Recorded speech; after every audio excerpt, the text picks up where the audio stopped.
Hello and welcome back. Today I'm going to be showing you a full ganache tutorial.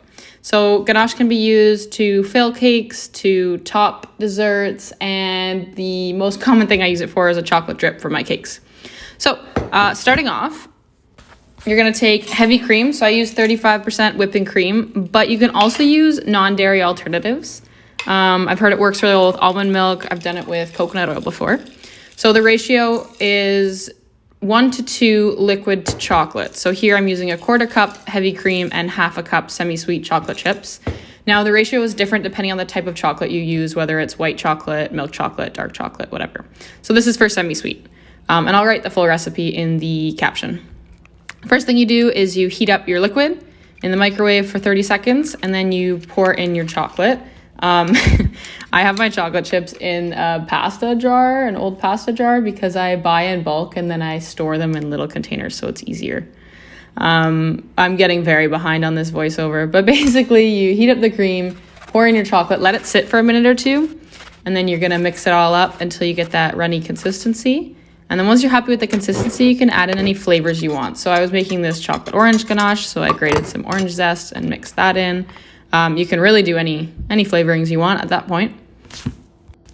So if you're using the ganache for a chocolate drip, you always want to start with a chilled cake. So I had this one in the freezer actually for 10 minutes before I started. And then to check your consistency of the ganache, one trick that I've read about is you can take a drinking glass and pour a little bit of chocolate on the edge and see how it runs down the side. I usually just test one drip on the back of the cake, but I also have gotten pretty good at just eyeballing the consistency. So if it's your first go around, I'd recommend the drinking glass method. And then I use the spoon method. So I pour a little bit on the edge of the cake with a teaspoon and then just push it over the edge and watch it run down the side. I like to do shorter and taller drips. So I'll do a big fat teaspoon and then just a little bit on top, just to give some variability. I find it looks neat.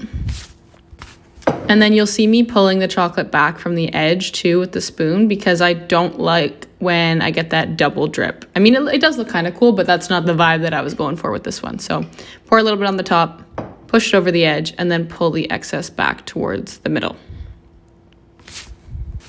One of the number one questions I get is how to get the right consistency. So if you find that it's too thick, you want to just add a little bit more of your liquid, heat it up, and mix together. If it's too runny, add a little bit more chocolate, heat it up, mix together.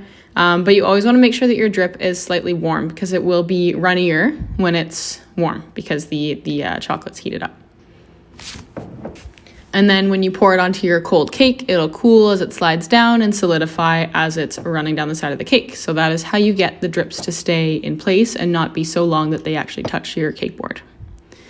And the last step, I always just do a little swirl on top. So I take the spoon and bring it in slowly from the edge until the center. And that is it.